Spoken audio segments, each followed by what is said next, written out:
¿Qué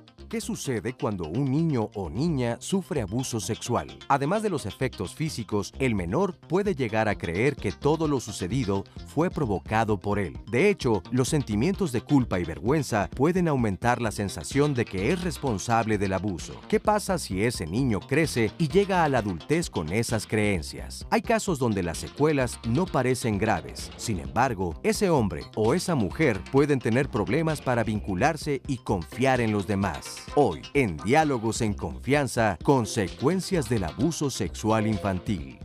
Hola, ¿qué tal? Qué gusto saludarte esta mañana aquí desde el Foro de Diálogos en Confianza. Yo soy Cristina Jáuregui y el día de hoy, como ya escuchaste, vamos a hablar de las consecuencias del abuso sexual infantil. Y bueno, cada una de las personas, de los niños, las niñas, de las víctimas que sufrieron algún tipo de este abuso sexual infantil, pues bueno, tienen diferentes consecuencias. Tiene muchísimo que ver con la edad, que ya nos dirán nuestros invitados del día de hoy, tiene mucho que ver con la actitud que las personas del entorno tienen en el momento que se enteran de que este abuso está siendo llevado a cabo, si reaccionan o no reaccionan, si intervienen o no intervienen, si se enojan, si entienden. En fin, todo esto tiene que ver con qué va a pasar con ese niño y esa niña que ha sido abusado en la infancia. Entonces, bueno, pues de esto vamos a platicar el día de hoy y como ustedes ya saben, estamos listísimas aquí en el foro para escuchar cualquier duda que ustedes tengan, algún comentario que nos quieran platicar. Recuerden que este programa, bueno, pues tiene todo el sentido gracias a ustedes. Buenos días, mi Sandy. ¿Cómo estás? Muy buenos días a todos. Ya estamos aquí, ya estoy muy atenta porque hay muchísimos comentarios, decíamos Cris y yo hace ratito en una transmisión de Facebook Live, que es más común de lo que todos quisiéramos, ojalá dejara de suceder, pero sí sucede muchas veces y no se habla de ello. Entonces hoy queremos abrir este espacio, este foro, para que ustedes nos cuenten sus experiencias, los especialistas nos van a orientar sobre de qué manera prevenirlo y sobre todo, pues de qué manera ya una vez que se están viviendo las consecuencias, pues se puede seguir adelante, porque también tenemos muchos testimonios que nos dicen que lo han sabido trascender, no sé cuál sería la palabra correcta, ahorita nos lo van a decir.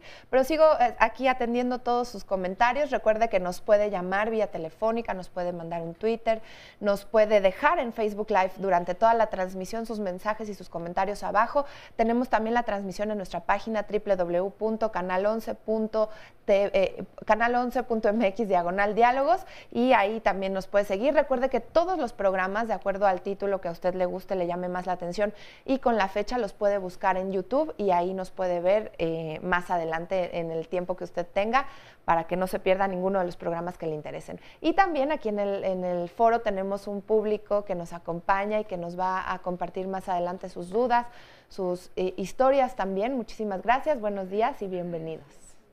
Listos, buenos Cris, días a arrancamos. todos, por supuesto. Buenos días a nuestro público, claro que sí. Y bueno, lo más importante es que vamos a ver lo que sucede con los adultos cuando fueron abusados de niños, cuáles son las consecuencias ya en la adultez cuando fueron abusados sexualmente cuando eran niños, ¿no? Entonces eso es muy importante ponerlo sobre la mesa.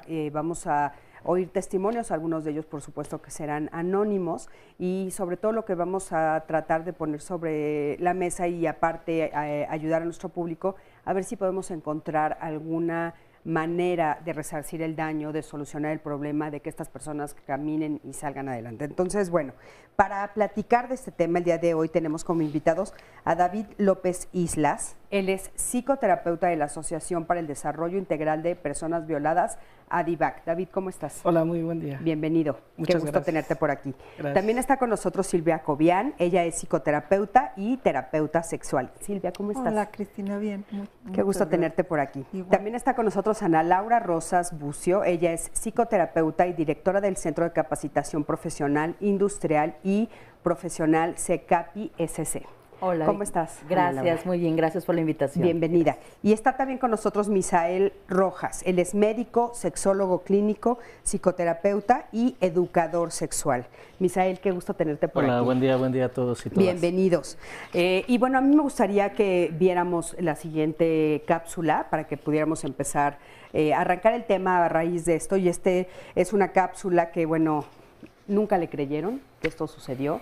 Creo que este testimonio que vamos a ver nos va a poder ayudar a desmenuzar, ustedes ya nos los dirán, un poquito algunas de las cosas que suceden, o sea, cómo se va manejando cuando sucede el abuso sexual infantil, cómo se va manejando a nivel de familia y los miedos que estos tienen. Acompáñame a verlo.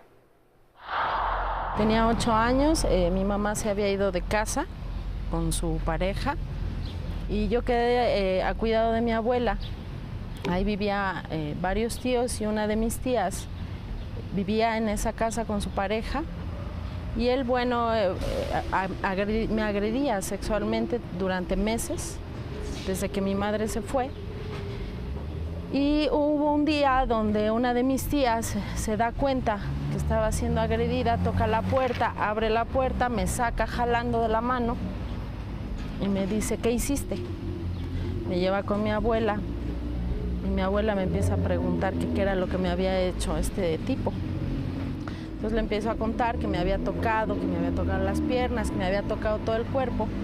Y ella me preguntaba, pero se sacó algo del pantalón y yo no tenía idea de qué me estaba hablando, que en la agresión pues nunca hubo una penetración con el pene. Y yo lloraba y lloraba, ¿no? Entonces mi abuela lo único que me dijo fue, pues a ti no te pasó nada, esto no se lo puedes decir a tus tíos porque mi hija está embarazada y no tiene dónde irse a vivir, así que pues te callas. Entonces pues yo cargué con esto muchos años, 8 años después, cuando yo tenía 16 años, me doy cuenta que mi madre sabía y que no había hecho nada. Años después, cuando entro a terapia, para pues superar esta parte del abuso sexual, pues yo entro en crisis muy fuertes. Yo vivía en ese entonces con mi madre, tenía yo 22, 23 años, y entonces me dijo, ¿sabes qué? Párale, ¿no? Me estoy poniendo muy mal, te veo mal, me pongo muy mal, y entonces fue ahí cuando ella me decía que ella también había sido agredida en la infancia. Entonces, en vez de yo sentir realmente empatía, lo único que sentí fue mucho coraje, ¿no? Por esta parte de, bueno, tú ya lo viviste, tú lo pasaste y no me estás permitiendo sanar a mí. Mi tía, la esposa del agresor, pues nunca me creyó, ¿no? Ella decía que mentía, ¿no? Incluso 20 años después, ella mantenía que yo seguía mintiendo, que eso no era cierto. Sí volví a ver al agresor hace como unos 8 años más o menos, iba caminando con mi hermana menor y la verdad es que me asusté. Cuando lo volví a ver, pues era en la calle y en ese momento me dio como miedo, pero por mi hermana. Entonces la abracé y seguí caminando. Después como que recordé y dije, bueno, ya soy adulta, no me puede hacer nada. Fíjense, muchísimas gracias, de veras gracias por este testimonio. Creo que es muy valiente y muy importante escuchar la voz de esta mujer, ¿no? Y bueno, me gustaría empezar preguntándoles a ustedes, ¿qué debemos entender por abuso sexual infantil? Porque de repente, un poco lo que ella comentaba al principio de su testimonio, le preguntaban, ¿no? Él se sacó algo del pantalón, hubo penetración, o sea, parecería que solamente si hay penetración, entonces se clasifica socialmente hablando, sé que clínicamente no, como abuso sexual infantil. ¿Qué es el abuso sexual infantil? Por favor. Muy bien. Bueno, algo que me gustaría iniciar comentando primeramente es que hay una dificultad precisamente para entender, por ejemplo, qué es un abuso, qué es una violación, porque se tiene la idea que precisamente un acto que conlleva una penetración es algo que impacta a la persona y que un abuso puede ser menor porque solo son tocamientos, ¿no? Creo que en nuestro caso englobamos en la categoría violencia sexual pues todas esas manifestaciones que llevan una connotación sexual, ¿sí? Estamos hablando que un abuso sexual tiene que ver con un contacto de naturaleza sexual que no es con el consentimiento de la persona que lo está viviendo. Es un contacto que afecta a la persona que lo está viviendo y que cumple con un ejercicio de abuso de poder de la persona que lo está ejerciendo, que lo está cometiendo. A veces hay un consentimiento, pero muy manipulado. O sea, claro, puede consentir el menor o la menor porque le están llevando a cabo una especie de seducción, porque le están tratando muy bien, porque a lo mejor es alguien que está acostumbrada a no ser tomada en cuenta o tomado en cuenta. Y entonces el hecho de que alguien se acerque cariñosamente y me invite a acariciarnos, pues puede ser una oportunidad para sentir afecto. Entonces sí puede haber este consentimiento bajo coerción, que sería otra, o bajo este tipo de manipulación, o bajo coerción con amenazas, obviamente. Justo en el Face una persona nos dice eso, que a él lo amenazaban con decirle a su mamá o con lastimar a su mamá. Entonces ese era uno de los casos, ¿no? A través de amenazas. Este testimonio me parece riquísimo, porque habla de muchos tipos de abuso. Creo que una de las cosas que más afecta en muchos casos a las personas, más que el acto erótico en sí mismo, a veces, es descubrir la maldad de la gente y vivir la maldad de la familia en este sentido de que la familia no empatiza con ella, la calla, y es como una cadena de mentiras, de secretos, de represión y de menosprecio. Oye, ¿por qué sucede eso, Silvia? Porque dices, bueno, es como la maldad, pero realmente, por ejemplo, a esa abuela, a esa tía, a esa propia mamá, ¿qué les pasa? Es que es una cadena de generaciones en muchos casos.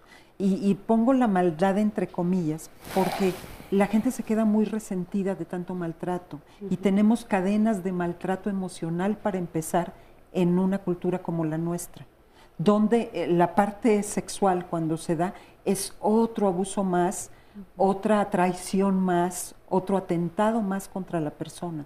Entonces son cadenas de mujeres, de hombres que vienen resentidos de sus propias historias, que no lo han podido elaborar, y lo que optan por hacer es o agredir a alguien más o agredirlo sexualmente a veces, y en otras ocasiones como esta, la familia lo que hace es ocultar porque nunca le pudo hacer frente a estos secretos y estos abusos previos, para empezar.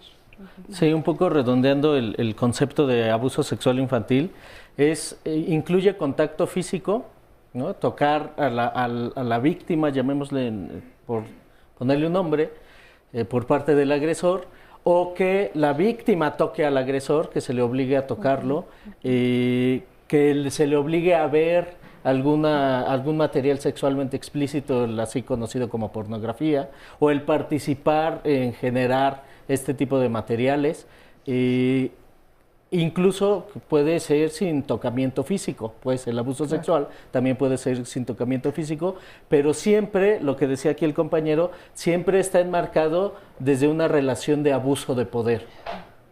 Más allá de que el chico, la chica lo permita, como decía Silvia, pues está el abuso de poder, lo vas a permitir porque yo te estoy manipulando para que lo permitas, ya que el tiempo de evolución, el tiempo de conocimientos, las características de una persona adulta o incluso de una persona un poquito mayor, no necesariamente tiene que ser una persona adulta quien abusa, sí es diferente al de la persona que está siendo víctima del abuso sexual. Entonces, porque ella comenta, por ejemplo, que su mamá no estaba, ¿no?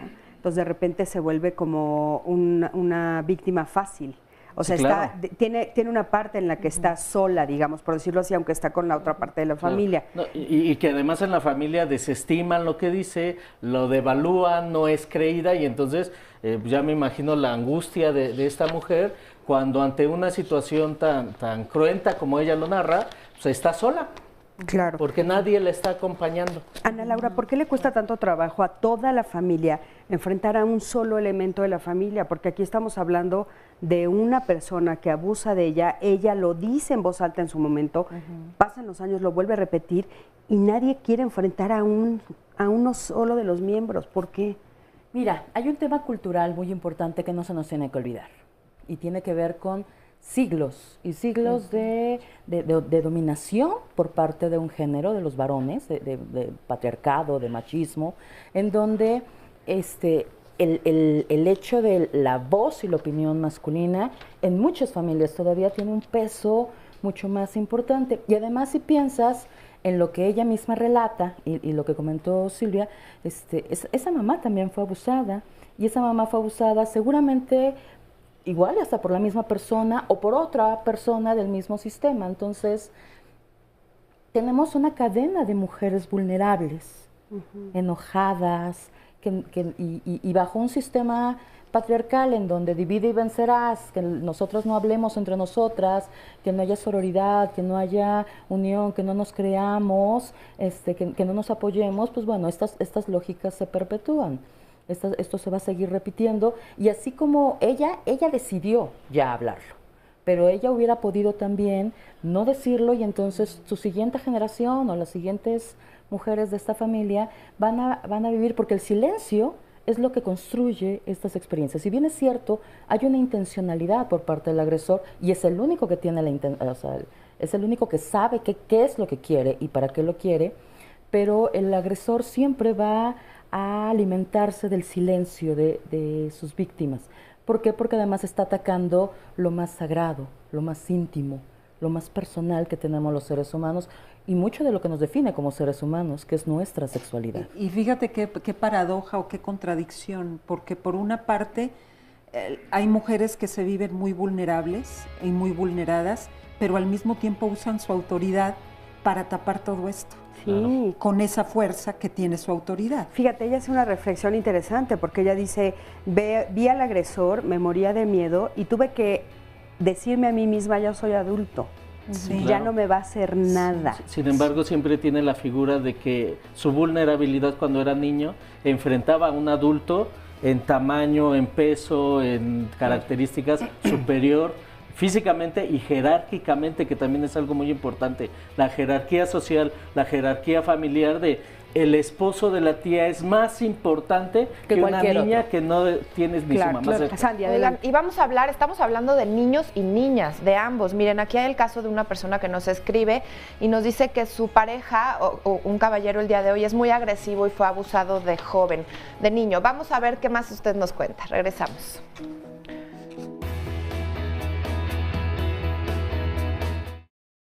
Hace ratito tuvimos que salir a una pausa, a un corte, pero le estaba leyendo un comentario porque estamos hablando el día de hoy tanto de niños como de niñas. Entonces aquí nos dicen, hablando precisamente de las consecuencias del abuso sexual, una mujer nos dice, la consecuencia en una persona abusada es que hoy en día es muy agresivo y todo lo que se le dice lo toma del lado negativo.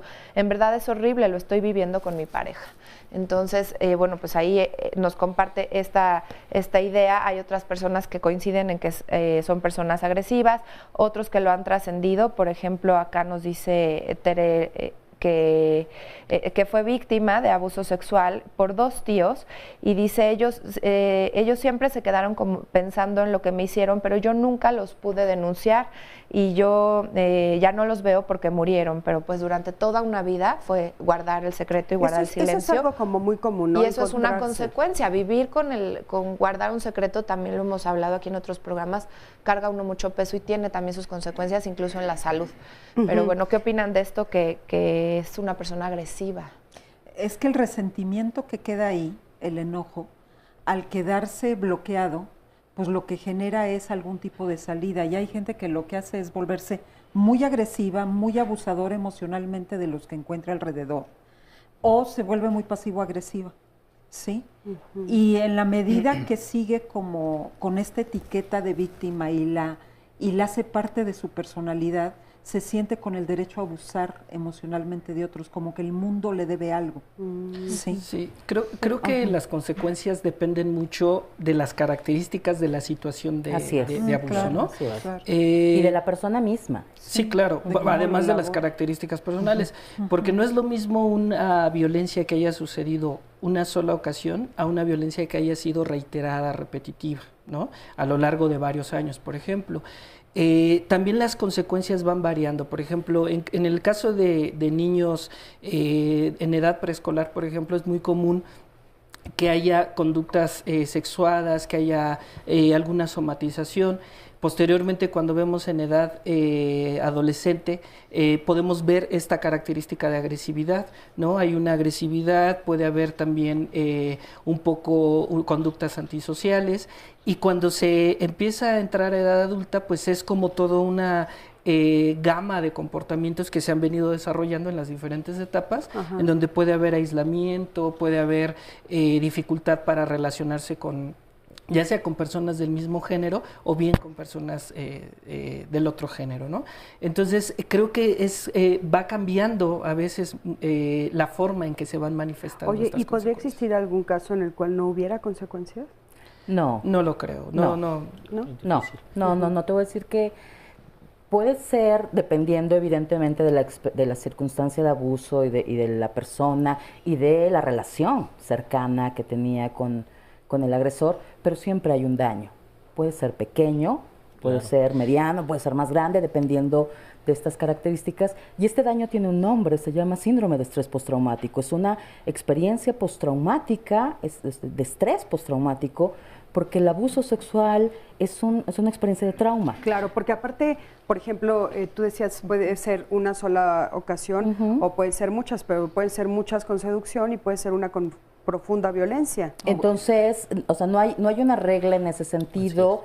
Depende de esta unión, de circunstancias, relación con la persona que fue la que agredió, la edad de la persona cuando lo vivió, la repetición de los hechos, el cómo fue pasando de cuestiones simples, pequeñas, que nada es pequeño en realidad en este tema, a situaciones más graves, más complejas, más violentas. Tal vez lo que puede pasar no es que no haya consecuencias, puede pasar un periodo en que la persona lo olvida o para hacer frente en su vida deja a un lado la situación de violencia creyendo que es como, se recurre al olvido como una defensa, pero no es que no haya consecuencias. En algún momento, cuando algo contacta con el recuerdo, con la violencia, entonces se destapa. Claro, sí, o sea, es como un mecanismo de defensa. Porque ¿no? además la memoria corporal es muchísimo más potente que la memoria mental. Y el cuerpo no olvida. Lo va a sentir, claro. Yo ahí en algún momento va a salir. En algún momento va a pasar algo que se asemeje. Inclusive, por ejemplo, hay algunas personas que comentan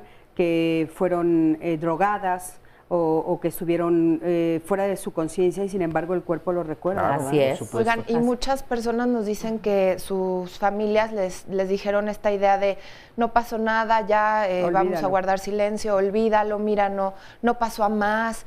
En estos casos, ¿qué sucede? Porque puede ser que años después, como dices, lo recuerden o lo relacionen. A lo mejor hay quien incluso, no sé, yo recuerdo testimonios de personas que no se lo han dicho a nadie.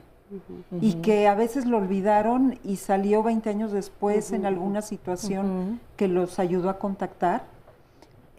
Pero sí quisiera como matizar que sí, siempre hay consecuencias de lo que vivimos, pero muchas veces no son consecuencias de gran peso en nuestra vida posterior, ¿sí? Va lidiando la persona con eso y a lo mejor no fueron actos ni que duraron tanto tiempo, ni que fueron tan violentos, porque otra cosa que lo agrava también es que hayan sido gente cercana, porque ahí la traición se potencializa y la sensación de daño también.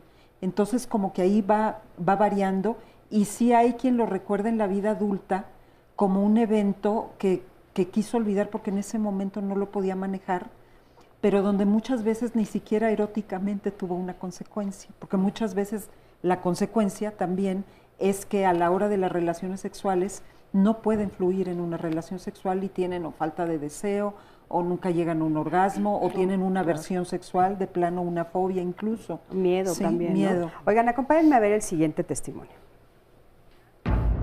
Soy una mujer de 63 años. Yo a los 6 años viví un abuso sexual. Yo vivía en una familia de muchos hermanos, éramos 8 hermanos y mi papá y mi mamá. Y en una ocasión llegó una prima con su pareja, tenían una niña. Esta persona tenía 35 años y mi prima tenía 16. Y pues llegó así como muy amable a la casa. Yo me acuerdo que me sentaba a un lado de él y me contaba cuentos. Pero en una ocasión todo el mundo estaba durmiendo y entonces él me acostó ahí y pues me empezó a tocar. Y se masturbó conmigo. en 3 ocasiones. Lo único que sentía era miedo así, pero no sabía ni qué estaba pasando. De repente él me preguntaba que si me gustaba y yo le decía que mande así, ¿no? Y me decía, no, cállate, cállate, ¿no? Y entonces pues ya me callaba. Ya cuando pues se acabó todo, yo me fui a dormir y lo que sentía era mucho miedo, pero yo sentía que no le podía decir a mi mamá porque mi mamá era muy regañona o se enojaba mucho y todo, entonces yo no le dije nada a nadie. Yo recuerdo que iba yo a la escuela y me quedaba viendo a las niñas que yo las veía muy contentas brincando o jugando y todo. Y yo recuerdo haber tenido un tiempo muy grande de quedarme sentada observando a los demás, a las niñas, ¿no? Jugar. Yo iba en una escuela de puras niñas. Alguna vez yo regresaba de un mandado cuando un señor vecino me tocó, me metió la mano y entonces yo como que me asusté mucho. Y desde entonces yo empecé a pensar como que yo estaba, pues no sé, como que yo era mala o como que estaba endemoniada, no sé, yo llegué a escuchar mucho eso y yo sentía que eso no le pasaba a todas las niñas, como que nada más a mí.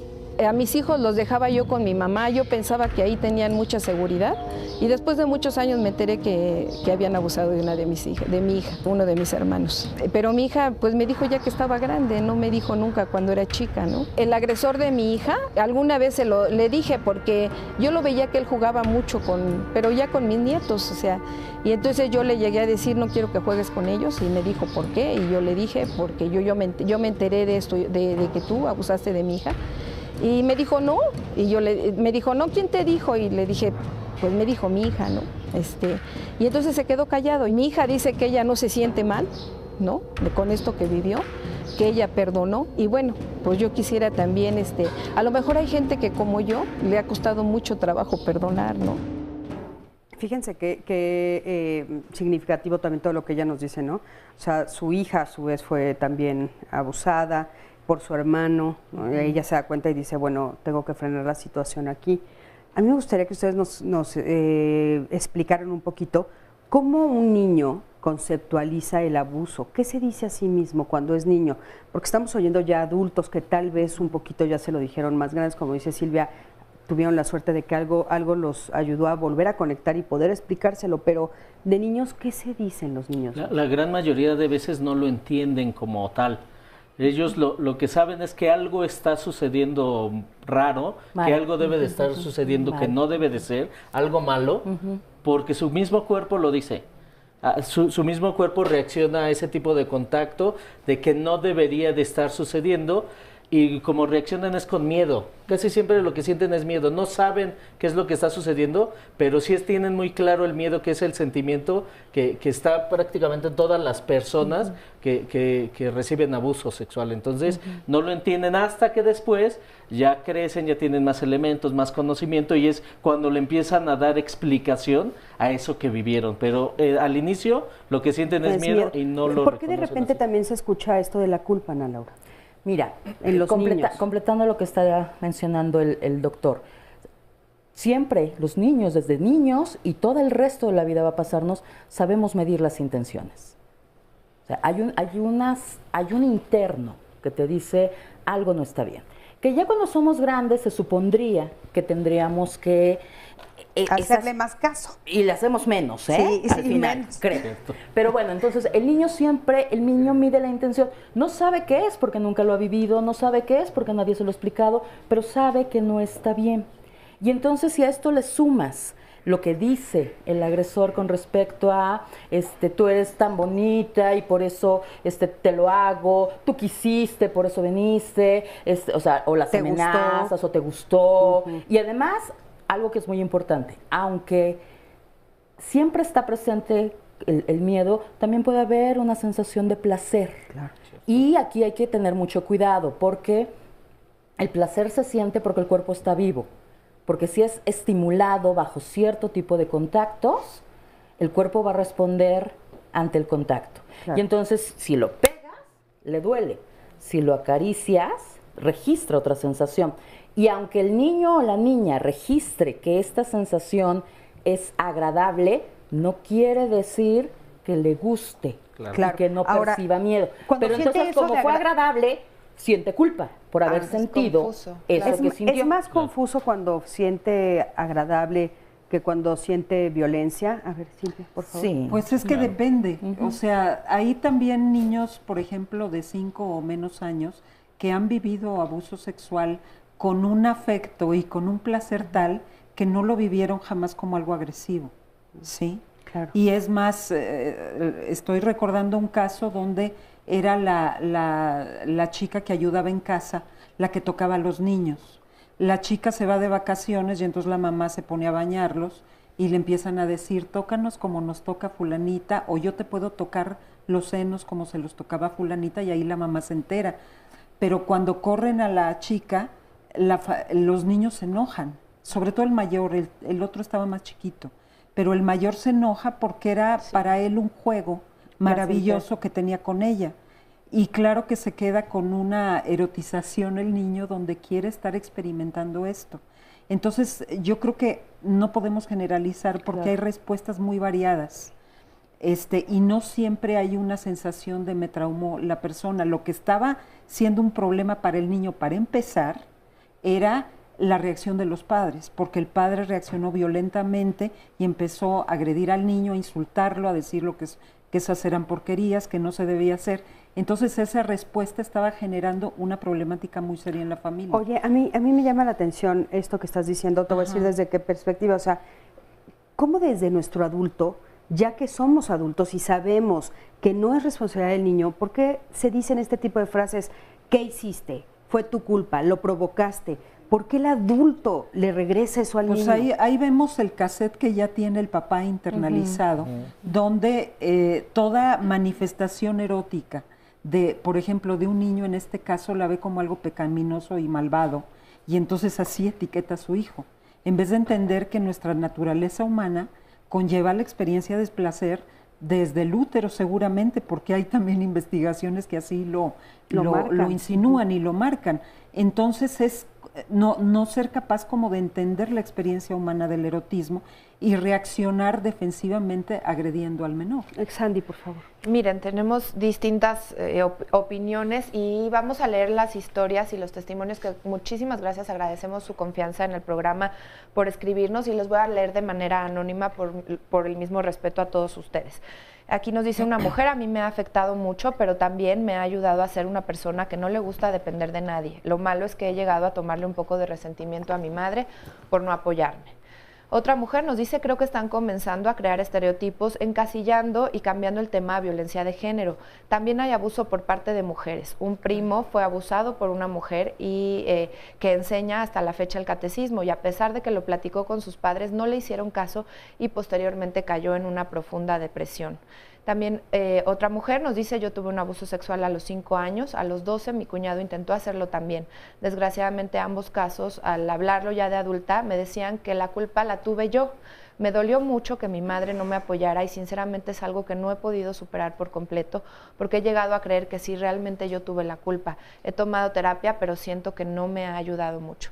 Esto que preguntaban justamente de la culpa, y en el mismo sentido del sentimiento que nos comparte la gente, hay otra mujer que nos dice, quiero decir que fui abusada por mi padre varias veces, me decía que eran secretos entre nosotros porque nos amábamos, después me sucedió con un tío y pensé que era algo normal, crecí con ello y si bien he tratado de superarlo yo sola, esporádicamente me siento profundamente triste por estos abusos porque no entiendo qué los llevó a acercarse a una niña. No he tomado terapia, creo que lo que me ha afectado principalmente es en alejarme de mi familia lo más posible. Ahí hablan de profunda tristeza, de miedo, de sentimientos de culpa, de desconfianza, y mucho de lo que yo les decía que hay es este enojo con los que nos deben de proteger, en muchos de los casos con la propia madre. Es lo que tú decías, ¿no, Silvia? Es la doble traición, o sea, por un lado es el abuso y por el otro lado la traición de alguien a quien amas, ¿no? ¿Cómo le hace el abusador para convencer al niño de que tiene que hacer lo que él está diciendo? Ok, pues al principio hablábamos de que hay una relación de poder, ¿no? Una relación de abuso, y pueden ser muchas las manifestaciones en las que se puede generar. De entrada, desde su posición jerárquica, que muchas veces cuando se da el abuso sexual en la infancia, un contexto importante es la familia, es donde mayor cantidad de casos se reportan. Entonces, desde la jerarquía, que puede ser alguien, por supuesto, que es mayor, que tiene un peso como ser el papá o ser el hermano, Y obviamente también aunado a todo lo que ya se comentaba, desde llegar de una manera violenta, como puede ser la amenaza, el que van a matar a algún familiar, que van a decir que ella o él lo provocó, como también esa parte seductora que ya comentabas, ¿no? Esa parte en donde puedo decir que eres mi preferida, que te voy a regalar algo. Nos quedamos con esto, vamos a un corte, en un momentito regresamos.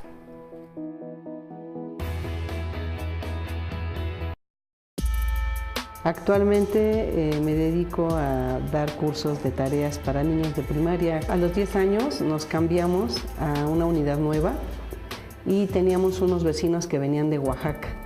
Siempre hacían fiesta, tenían unas sobrinas, unas fiestas espectaculares que yo nunca había vivido. La persona que abusó de mí era maestro. Nosotros íbamos mucho a esa casa por la comida, por los dulces.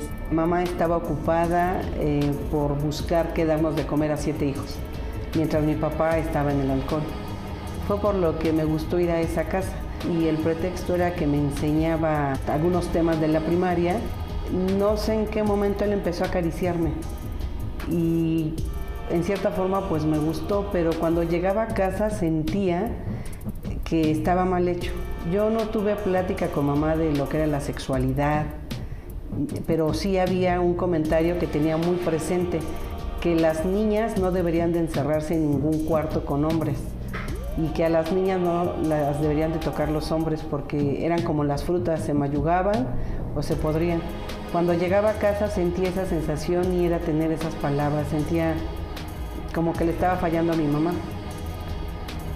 Pero me gustaba la sensación, me sentía excitada. La manera que salí de este abuso sexual fue ya no asistiendo en su casa. Me aparté de ahí, ya lo evadí, me empecé a esconder, porque tenía muchas vecinitas ahí adentro. O sea que una más que ya no se presentara era como si nada. Después supe que sí había abusado de la hija de la sirvienta de enfrente de su casa y que tenía incluso un bebé muy niña. Lo que puedo agregar es de que si alguien que me esté escuchando sufre de abuso sexual, pues que busque ayuda, que no se quede callada. Muchísimas gracias, gracias por este testimonio, ya estamos aquí de regreso. Y bueno, ella nos habla de placer, ¿no? De que sintió. ¿Quieren hacer algún comentario al respecto, Ana Laura, por favor? No todas las experiencias se viven como placenteras, sin embargo, cuando se viven como placenteras, es confuso, como decíamos hace un rato, y la sensación de culpa y de responsabilidad, de asumir. Si ya de por sí la experiencia de abusos, la víctima o la persona que lo vive, ya sea porque el agresor se lo diga o por sí misma, asume la responsabilidad, cuando hay culpa, pues es peor, ¿no? Y aquí hay un tema muy peligroso, porque cuando tú asocias el placer y el dolor, el placer y emociones nuevas, emociones fuertes, como el enojo, como el miedo, como la vergüenza, este tipo de emociones, esta asociación es peligrosa, y me refiero más bien como al desarrollo de la sexualidad adulta de una manera saludable. ¿Por qué? Porque entonces el placer tiene que ser placer, el dolor es dolor, y cuando tú tienes placeres dolorosos, o dolores placenteros, no sabría cómo llamarlo, la experiencia erótica adulta puede ser una experiencia mucho más confusa todavía y con riesgos más vulnerable a la repetición de experiencias abusivas en otros momentos de la vida. ¿Tú qué opinas de esto, Silvia?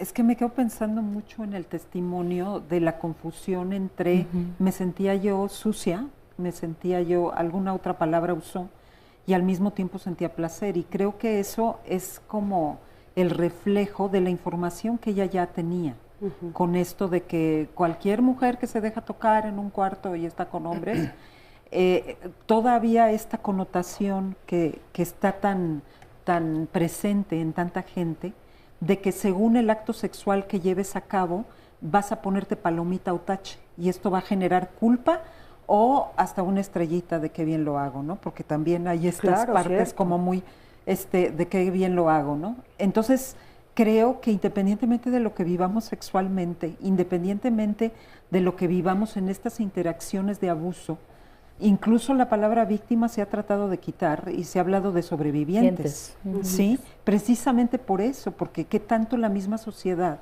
tenemos tantos contenidos que victimizan y pueden victimizar otra vez a la persona que ya vivió una situación de este tipo de abuso. ¿Cuál sería la consecuencia de volver a victimizar a una de las personas que... Pues afianzar mucho más toda la carga negativa que tiene que ver con haber vivido algo. Es como obligarlos a volverlo a vivir. Como volverlo a vivir, como hacerles una mayor certeza de que ese es el lugar y esa es su naturaleza propia. Como pegar más fuerte la etiqueta. Mucho más. Y entonces eso lesiona en ese sentido mucho la identidad. Incluso ahí como... O sea, vivimos en una sociedad que nos divide en gente, ¿cómo decirles? Como en gente brillante o en gente positiva o en gente bien y en gente mal.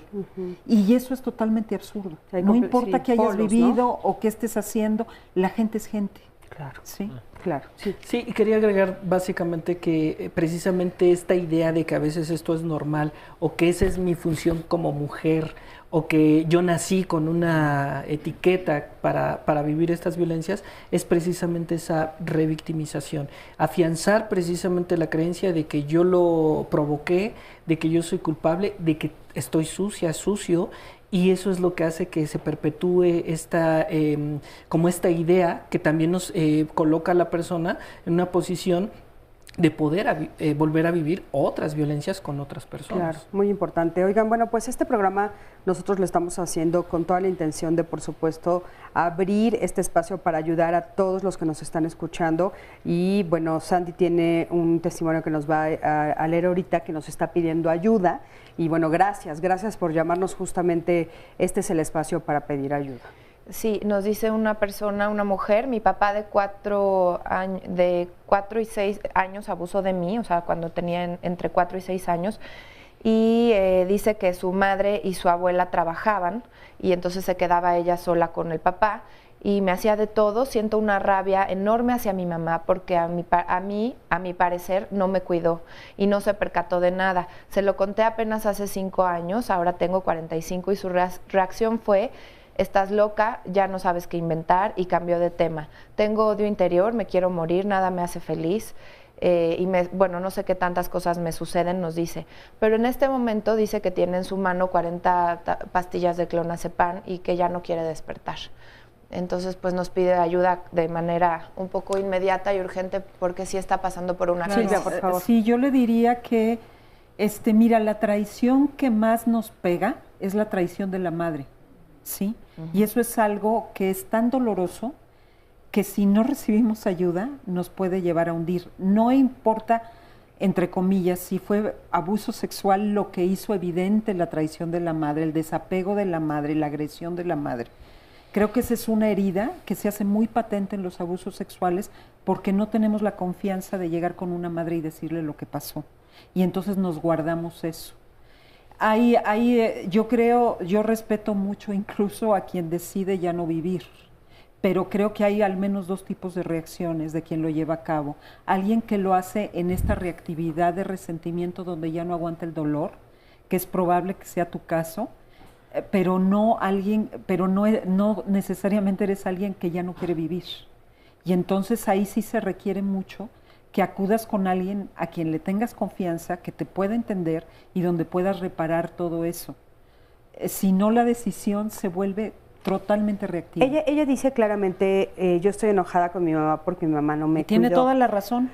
Tiene toda la razón de estar enojada. ¿Y dónde está la responsabilidad de él? Perdón. O sea, ¿por qué de repente, a ver, por favor, Ana Laura, ¿por qué de repente suele suceder eso muy común? Es muy común. Entiendo perfecto que nosotros nacemos con nos crían con esta idea de que la mamá es la que nos cuida, ¿no? Y entonces de repente si mi mamá desaparece por cualquier motivo, que en este caso dice se tuvo que ir a trabajar, y el papá es el abusador, ¿por qué el enojo es con la mamá? Es que seguimos repitiendo estos patrones culturales en donde si te caes, si te raspas es culpa de la mamá, si te da diarrea es culpa de la mamá, si te abusan es culpa de la mamá. ¿Y dónde está la responsabilidad de este hombre que ella se va a trabajar y él se queda al cuidado de una hija que tendría que asumir la responsabilidad. Es común que suceda, sin embargo, es eso que vive ella como una traición, no necesariamente es una traición. El que la traicionó fue él. Ella no se enteró. Eso fue diferente. Pero ahí no hay traición. Lo que yo entiendo es que cuando ella le dice a la mamá, la mamá de todas maneras le dice que está loca. A lo largo de los años, sí hay esta respuesta de la mamá, pero que no nos confundamos.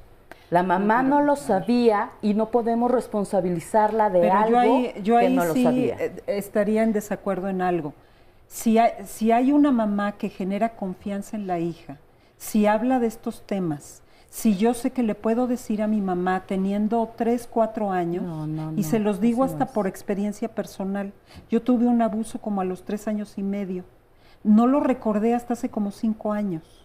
No tuve problemas sexuales, eróticos, más bien de carácter, que fue los que atendí en terapia. Y lo que uno se da cuenta es que no hay confianza con la madre, porque si no uno lo hubiera platicado. Tengo un nieto que le platica todo a su mamá, porque ha generado esa confianza.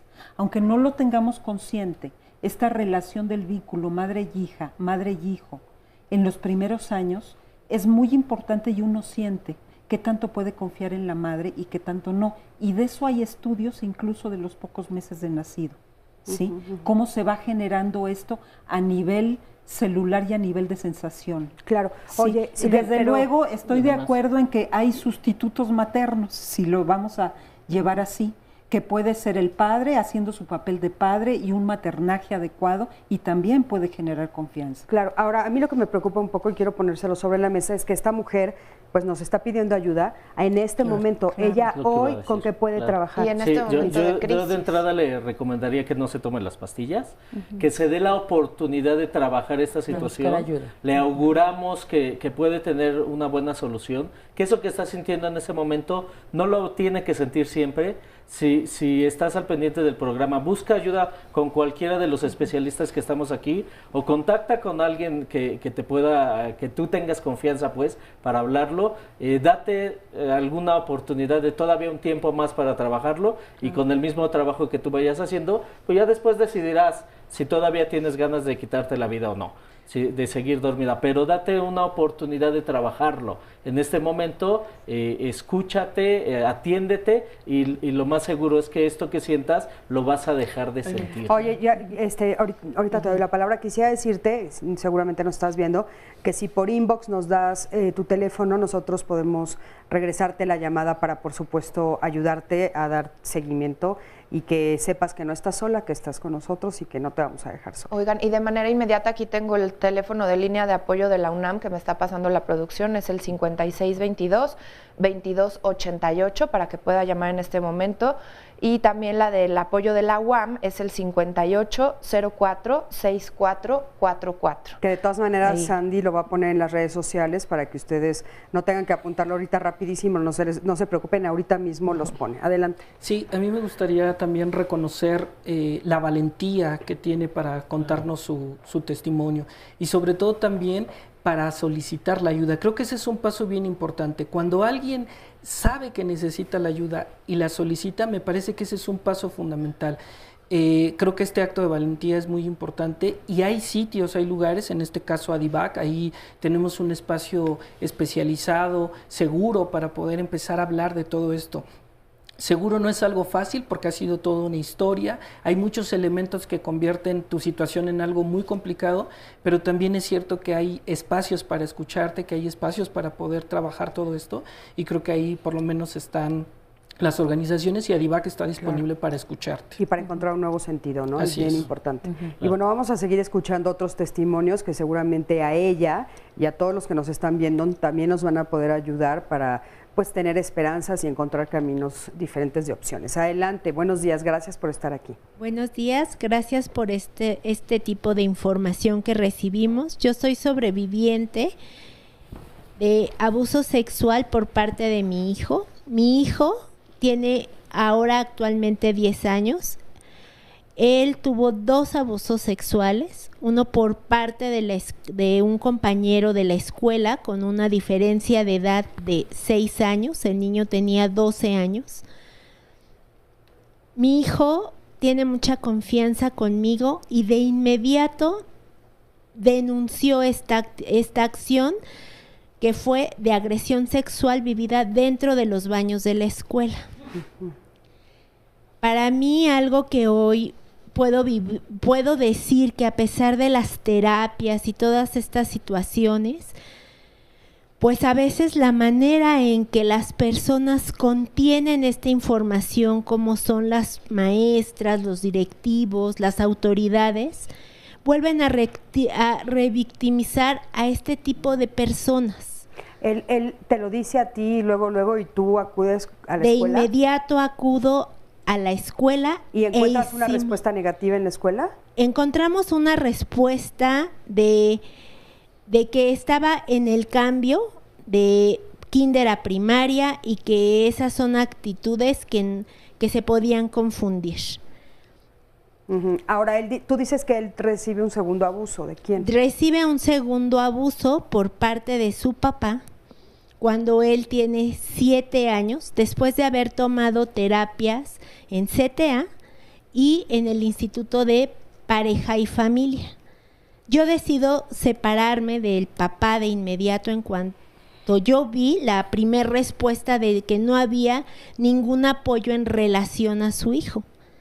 Y cuando él está en las visitas otorgadas por la juez, porque yo denuncié que también había mucha violencia intrafamiliar, que es un factor también muy importante que se debe de analizar en estos casos, pues a él le otorgan no visitas vigiladas, sino visitas que podía acudir a mi domicilio de un horario de 1 a 6 de la tarde. En estas visitas el papá abusa cuando lo lleva al cine y tiene una conducta seductora porque le lleva regalos, pero también lo amenaza en que si a mí me dice algo, a mí me va a matar, y me va a matar a mí y a su hermano.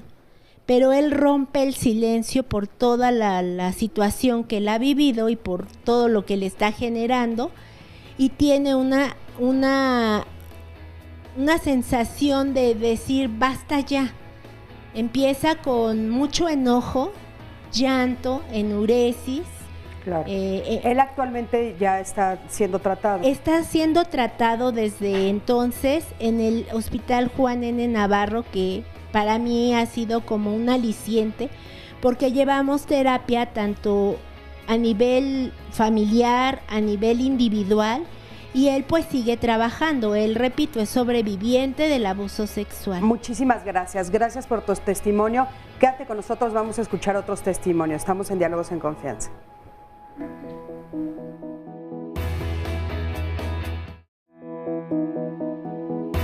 Hay una dificultad precisamente para entender, por ejemplo, qué es un abuso, qué es una violación, que se tiene la idea que precisamente un acto que conlleva una penetración es algo que impacta a la persona y que un abuso puede ser menor porque solo son tocamientos, ¿no? Un abuso sexual tiene que ver con un contacto de naturaleza sexual que no es con el consentimiento de la persona que lo está viviendo.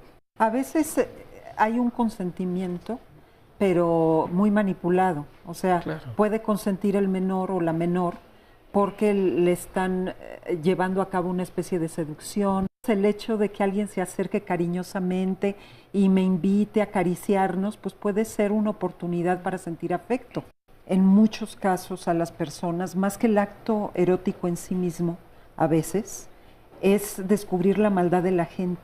El concepto de abuso sexual infantil incluye contacto físico, ¿no? Tocar a la víctima, llamémosle por ponerle un nombre, por parte del agresor, o que la víctima toque al agresor, que se le obligue a tocarlo, que se le obligue a ver algún material sexualmente explícito, así conocido como pornografía, o el participar en generar este tipo de materiales.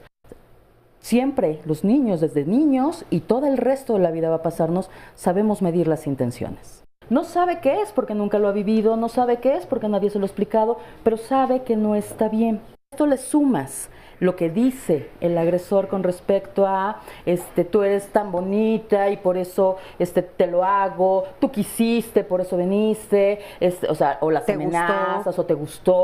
Algo que es muy importante, aunque siempre está presente el miedo, también puede haber una sensación de placer. Claro. Y aunque el niño o la niña registre que esta sensación es agradable, no quiere decir que le guste. Pues ha estado muy interesante y tenemos muchísimos comentarios, muchísimos testimonios y llamadas. Gracias por todos ellos. Y uno en particular que me gustaría leerles para que lo aclaremos es el de Arturo de la Peña Guerrero, quien dice: el abuso infantil lo hace Canal 11 desde hace 20 años con su programa Monólogos en Desconfianza. No hay peor violencia que la mentira tendenciosa que se convierte en corrupción de menores. Fíjense este comentario, y yo nada más para aclarar, aquí tenemos ya 137 comentarios en el Facebook Live, donde casi todos son testimonios de que han vivido abuso sexual. O sea, es una realidad. Ojalá no tuviéramos que hablar de ello, ojalá no existiera, claro, pero es una realidad. Y bueno, a mí sí me gustaría decirle, por supuesto, que somos Diálogos en Confianza desde hace más de 20 años. Y bueno, lo que nosotros estamos haciendo es, por supuesto, poner sobre la mesa, poner en los programas temas que a veces en otros programas pues no se atreven a hablar de ellos, no se atreven a platicarlos, a poner la voz de las personas que lo sufrieron. Y aparte, algo que es bien importante que todos sepamos y que son las estadísticas reales: México es el primer lugar en abuso sexual infantil, y entonces tenemos que hacer algo al respecto, y negarlo no es el camino. ¿Tú qué opinas, Silvia? Totalmente de acuerdo, Cristina. Negarlo no es el camino. Llevamos años de destapar este tipo de temas. La cifra negra sigue siendo muy grande, es decir, la cifra negra es la cifra que no se conoce real de abusos sexuales, y a pesar de eso, la que sí se conoce, como dices, es un índice el primero en el mundo. Entonces yo creo que es un tema del cual preocuparnos. No sé dónde ande esta persona. Sí, claro, y es curioso que quien lo dice es un varón, ¿no? No una mujer, un varón que tiene todo el sustento estructural social basado en el machismo, que dice eso no existe.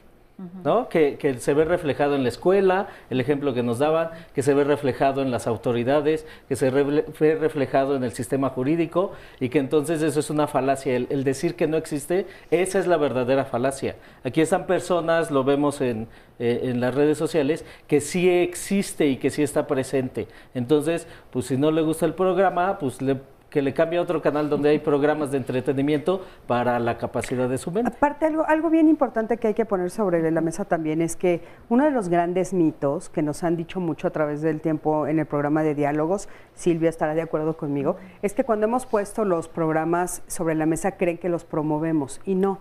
Al contrario, acuérdense que la información es la que nos salva. Exacto. La ignorancia es la que nos hunde.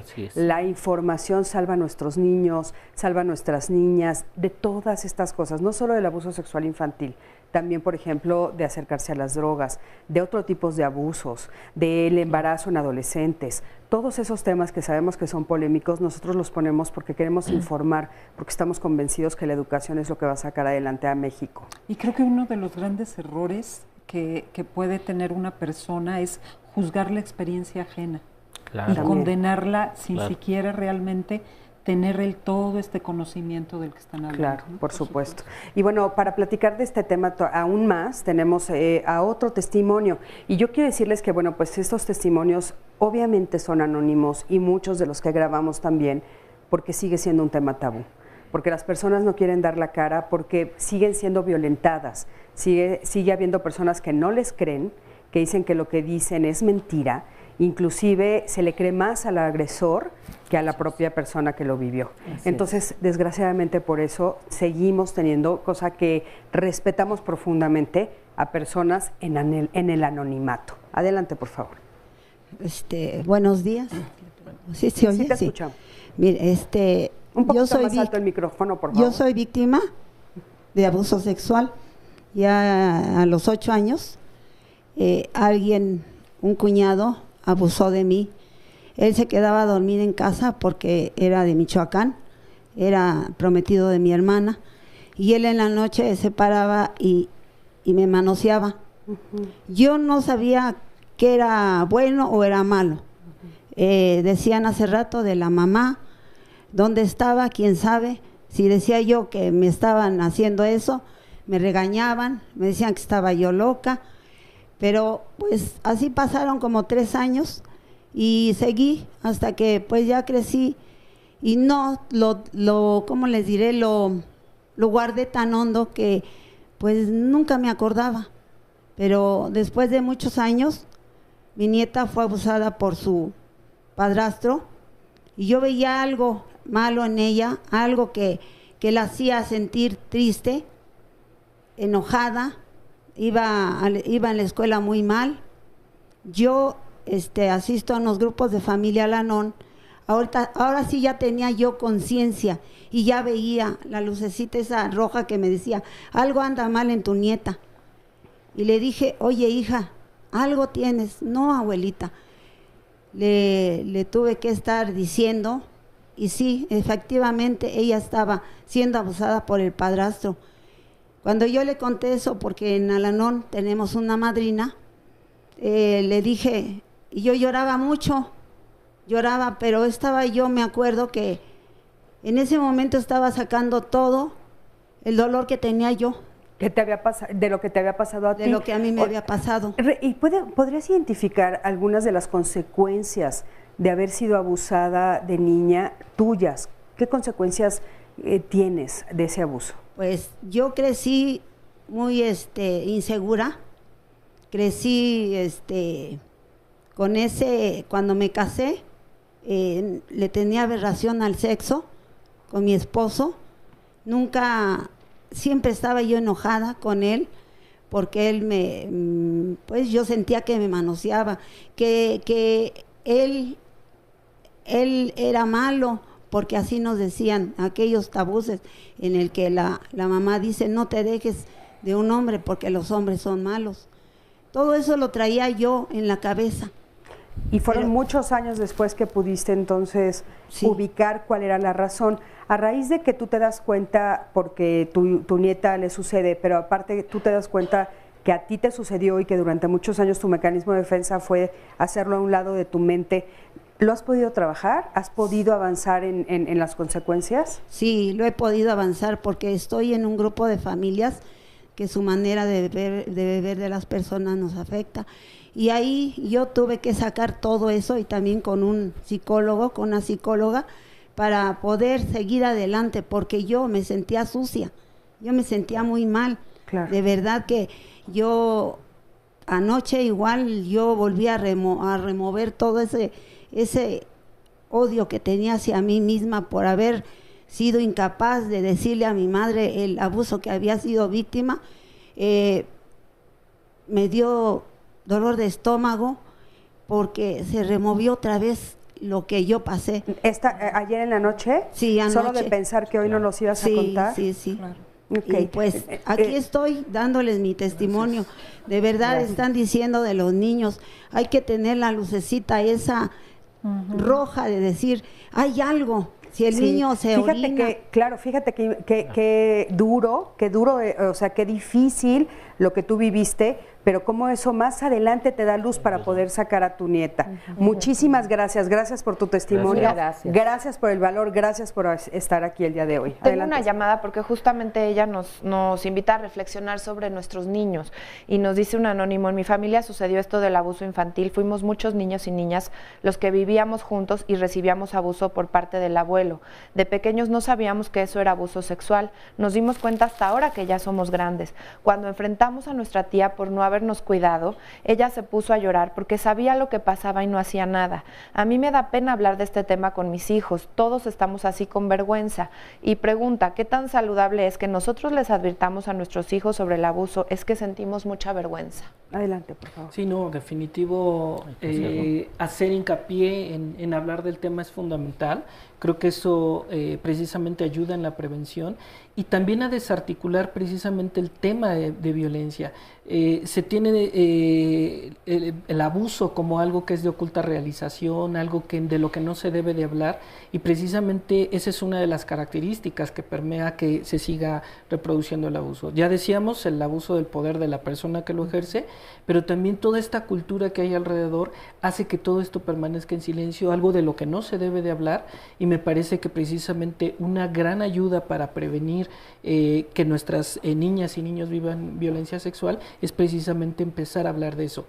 No es fácil porque primeramente hay que entender nuestra propia historia de violencias, ¿no? Es decir, primero hay que ver todo lo que nos ha sucedido, aclararnos para después brindar información clara a nuestros hijos, hijas. Claro, pero definitivamente lo mejor es hablar. Y creerles, investigar, sondear. Creo que en el momento que un niño o una niña hace una declaratoria como esta, el adulto se enfrenta como a todos sus propios prejuicios, a sus inseguridades, incluso a su vanidad o a su ego, en el sentido de cuidar el ego, y no, esto no está pasando en esta familia. Claro. Sí. Oye, ¿qué tanto mienten los niños? Nada, nunca. A este respecto no. Bueno, a otros temas no voy a decirlo. No, estamos hablando de abuso este sexual. tema, es que muchos de los comentarios que a veces escuchamos es, qué gran imaginación tiene. O sea, eso se lo inventó. ¿Quién sabe qué vio en la tele? Tú no puedes imaginar algo que no conoces, que no has vivido. Conforme vamos creciendo, la cosa puede ir cambiando, pero cuando estamos hablando de niños pequeños, no, y además con esta carga vergonzosa, con esta carga dolorosa, con esta posibilidad de juicio y con estos mensajes que todos, porque todos hemos recibido no te quedes sola, cuidado con los hombres, o sea, no sabes por qué, pero sabes que algo no está bien con estos mensajes. Y entonces, mentir sería como meterte el gol más grande del mundo. A lo largo de la vida las cosas pueden ir cambiando. Y si bien es cierto que a lo mejor más grandes, adolescentes o adultos, sí podemos utilizar la acusación de violencia sexual para conseguir otro tipo de finalidades, pero también son los menos de los casos. Claro, eso es importante ponerlo sobre la mesa porque creo que hay a veces ese mito y esa confusión y lo que decía Sil es para apoyar lo que decías tú, Silvia, o sea, siempre hay que creerles, siempre. Claro, y un poco para hablar de esta parte del mentir, una niña, un niño de 4, 5 años, 6 años, que no tiene un desarrollo psicosexual y un conocimiento al respecto, ¿cómo podría mentir de algo que está pasando así? Especialistas en el trabajo con niñas, con niños, dicen que los niños no mienten, más bien pueden llegar a omitir información que es producto de eso que les dijeron, que no hablaran, la amenaza, es decir, omiten información porque a veces creen que, por ejemplo, que la familia se va a derrumbar, que por su culpa se van a separar sus papás, pero en ese sentido pueden omitir información, pero no mentir al respecto. Es que, por ejemplo, también otro de los temas que hemos escuchado muchísimo en el transcurso de los años aquí en Diálogos es las mamás lo están utilizando para sostener el divorcio. Y entonces, por ejemplo, dicen, claro, el niño está mintiendo para proteger a la mamá. También se ha oído eso. Sí, sin embargo, eso ya cae en otro terreno que es la manipulación, la alienación parental, etcétera, etcétera. Pero aquí, para redondear el tema de qué tan importante es hablarles de abuso sexual a los niños y niñas, pues es fundamental. No se pueden cuidar ellos de algo que no conocen. Así es. Entonces, simplemente para que estén ellos alertas cuando suceda algo así y que cuando les suceda, que pues a veces va a pasar, sepan que ese es el momento en el que deben de acercarse a las personas adultas que los pueden proteger. Y hay que ser más claros, ¿no? Porque de repente le dices a un niño, pórtate bien, y entonces él llega y te dice, me porté muy bien, pinté las paredes de la escuela bien bonito. Y la construcción de la confianza al adulto también va a estar basada en la claridad con la que digamos las cosas. Entonces hay que decirle. Hay que ser directos, concretos, porque además muchas veces yo lo que he escuchado es que, como decía mi abuela, les quitamos la inocencia. No les vamos a quitar inocencia, les vamos a quitar ignorancia. Y los vamos a proteger. Y van a tener herramientas para protegerse y para cuidarse. Eso es lo que les va a servir. Claro. Y de veras, recurran a especialistas si reciben una noticia como esta de sus menores y no tienen idea cómo reaccionar.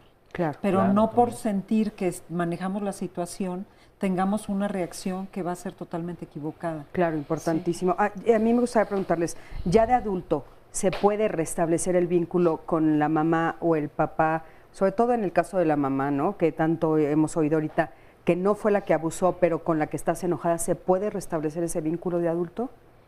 Depende también, creo que hay ocasiones en las que depende toda la historia de violencia que sigue incluso pasando y que eso depende.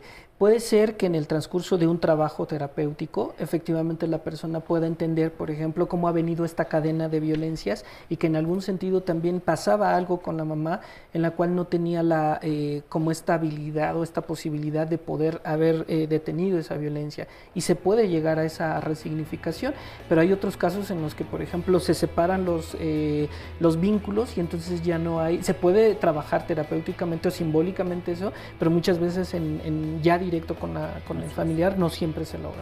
Ok. Bueno, pues vamos a ir a un corte, pero regresando, tenemos otros testimonios que van a estar aquí en el foro. Sandy, una última llamada. Tenemos una llamada que dice que fue abusado desde los 4 años por 5 primos y bueno, el día de hoy le cuesta mucho trabajo relacionarse con otras personas. Vamos a retomarla después del corte.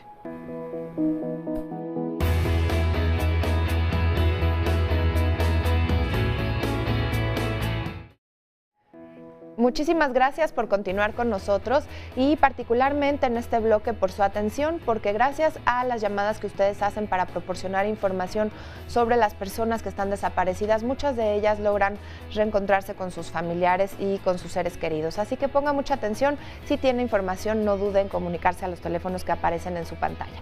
Vamos con la primera fotografía, que es de Jimena Galicia Cortés, quien se extravió en calle Bruno Traven y Paz Montes de Oca en la colonia General Anaya de la delegación Benito Juárez. Jimena se extravió el 27 de mayo de este año 2017. La siguiente imagen es la de Victoria Guadalupe Soriano Hernández, quien se perdió en avenida Ángel Albino Corcio, 3219A, en la colonia Belisario Domínguez, de la delegación Gustavo A. Madero. Victoria Guadalupe está extraviada desde el 30 de agosto del año pasado, 2016. Una siguiente fotografía es la de Eric Daniel Vargas González, quien se perdió en calle Tritón, Manzana 8, lote 7, en la colonia Media Luna del municipio de Catepec, en el Estado de México. Eric Daniel está desaparecido desde el 28 de abril de este año. Y por último vamos con la foto de Gamaliel Buenrostro Delgadillo, quien se extravió en unidad habitacional Las Adelas, lote 38, edificio C2, Colonia San Pablo de las Salinas, municipio de Tultitlán, en el Estado de México. Gamaliel está desaparecido desde el 13 de septiembre de 2016. Muchísimas gracias por la información que usted pueda proporcionar. Vamos a continuar con nuestro tema viendo el siguiente testimonio. Soy una mujer de 41 años, tengo un hijo de 10 años y estoy con mi pareja en unión libre. Cuando era niña, mi papá trabajaba casi siempre, no estaba en la casa. Mamá tenía muchas ocupaciones, siempre tenía mucha prisa. Ella nos tocaba y nosotros le pedíamos que no lo hiciera y ella lo seguía haciendo. Mi mamá, pues desde que tenía 8 años, la mandaban a trabajar a casas de conocidos, de familiares. Algunos tíos o otras personas la abusaban, la tocaban, la humillaban. Y ella después perdió a su papá cuando tenía 14 años y tenía que seguir trabajando en casas. Yo trasciendo la parte del abuso sexual en mi vida, haciendo catarsis, yendo a terapia, haciendo mucha meditación y unas terapias que se llaman constelaciones familiares. También me han hecho regresiones. En estas regresiones yo vi como un miembro de un hombre blanco, pero no pude ver el rostro. Y yo creo yo era muy pequeña. Y lo de mi mamá eso sí lo recuerdo, porque yo tenía 7, 8 años e incluso nos seguía tocando, nos seguía golpeando. Nosotros le decíamos, mamá, no déjanos. Y ella decía, yo les puedo hacer lo que yo quiera porque yo las hice. Hijo, qué duro. Muchísimas gracias por este testimonio. Seguimos sumando historias y antes del corte les mencionaba esta de un hombre que dice: yo fui abusado desde los 4 años por 5 primos. Pasaron varios años y lo que a mí me marcó mucho fue que a los 12 años un sacerdote me lastimó demasiado, pero mi mamá fue comprada económicamente y hasta la fecha me cuesta relacionarme. Soy gay y me cuesta mucho tener una relación. Son secuelas que me marcaron mucho. Y otra, estamos recibiendo también muchas llamadas de hombres, de caballeros, de niños, y aquí hay una tía que nos dice que su sobrino fue abusado a los 10 años por una cuñada. Mi madre descubrió el abuso, guardó silencio meses y se lo contó a una hermana quien la obligó a decírselo a los padres del niño, pero antes corrió de la casa a la agresora para protegerla de la cárcel. Mis hermanos, lejos de molestarse, festejaban que el niño se había iniciado sexualmente. Esta situación me hizo recordar cuando fui abusada, se lo dije a mi madre y su respuesta fue: ya pasó, perdónalo, ahora le tengo resentimiento a mi familia y me he alejado de ellos, pues mi sobrino rechaza tener amigas o novias. Y un profesor le dijo que si era maricón y que le molesta la reacción de las personas a las que les confía la agresión. Ay, por favor, contestemos esa pregunta. Sí, es importantísimo aclarar todo esto. Sí, bueno, si el abuso sexual en niñas está, no se ve, no se nota, no se habla, el abuso sexual en los varones, menos. ¿No? ¿Por qué? ¿Cómo un varón en esta sociedad machista va a decir que fue víctima de abuso por otro hombre? Por todos esos prejuicios, por todas esas consignas sociales de que entonces es homosexual, maricón, lo que sea. Y menos si la agresora fue una mujer mayor, porque como bien decía Sandy, es el inicio, deberías de estarlo celebrando que empezaste a tener vida sexual con una mujer adulta o una mujer mayor. Bueno, pues no, eso evidentemente no debería de ser así, y sin embargo, socialmente por esta situación, esta estructura machista, pues es lo que se celebra. Y hace ratito en el testimonio decía, pues es que mi mamá me decía que me podía hacer lo que quisiera porque ella me hizo. Bueno, esa es la idea que tenemos de que si son nuestros hijos, como si fuera mi jarrito, como si fuera mi pelota, como si fuera mi objeto, ¿no? Entonces sí le puedo hacer lo que quiera. Y esta estructura del pensamiento machista también le da a tanto a los hombres que sea dueño del cuerpo de los y las demás, incluyendo pareja, incluyendo otras mujeres, incluyendo los hijos de mis familiares o de la gente cercana. Es hacer objetos a los cuerpos de las demás personas, y eso es, pues como hemos visto a lo largo del programa, gravísimo. Claro, y importante poner que hay algunas mujeres que también lo repiten, que es lo que estás diciendo, ¿no? Claro. Como en el caso que estamos escuchando y en el caso que estuvimos viendo, donde dice, pues yo te hice, eres mía, ¿no? Y es su mamá. Y fíjate cómo en el caso de los hombres, un acto de abuso sexual cuestiona su identidad como hombres, su masculinidad. ¿Qué tan hombre soy? Ya no soy hombre. En el caso de las mujeres es ya no soy valiosa, pero sigo siendo mujer. Entonces ahí hay una problemática como muy diferente, dados todos estos contenidos. Claro, todos estos prejuicios y todas estas, pues, mitos, ¿no? Ahora sí, mitos. Oigan, ¿qué es lo que sucede que hemos estado escuchando también que los abusos se dan en repetidas ocasiones? ¿Podrían hablar un poquito de esto de la indefensión? O sea, ¿hay algo en esa personita que la hace ser indefensa, o sea, donde no puede y por eso abusan de ella? Uno de los testimonios nos dijo, bueno, mi hijo fue abusado 2 veces, otros testimonios también nos han dicho, bueno, un tío, un primo, mi papá, el hermano de mi papá, en fin, es como si fuera una cadenita o de repente vieran que ese niño está disponible, esa niña está disponible. Claro. Hay vulnerabilidad, o sea, la experiencia de abuso cuando te sucede y te va a suceder, no importa si eres un niño vulnerable o no, en realidad es la decisión del agresor, si se da la oportunidad, si se puede. Sin embargo, cuando ya abusaron sexualmente de ti, hay un mensaje que se queda claro.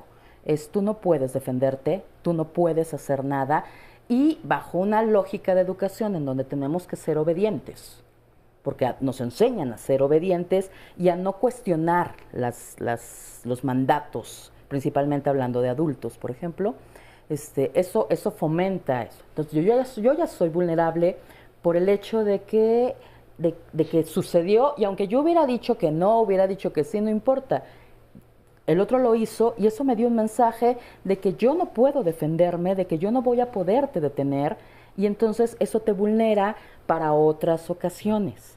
Y es común entonces encontrarte a lo largo de la vida como a los 4, a los 7, a los 9, a los 15, o sea, se van repitiendo, y esa misma vulnerabilidad es con la que educas y entonces ahora tienes niños vulnerables. Yo he escuchado algunos casos, por ejemplo, donde sí el niño o la niña se atreven a decirlo en voz alta y entonces el papá abusa de ellos después de que les dijeron, que le avisaron al papá, es que el maestro abusó o abusó tu hermano, y entonces el papá entra al abuso, que ahí ya lo está, dice, ya lo vulneraron, ¿o cómo?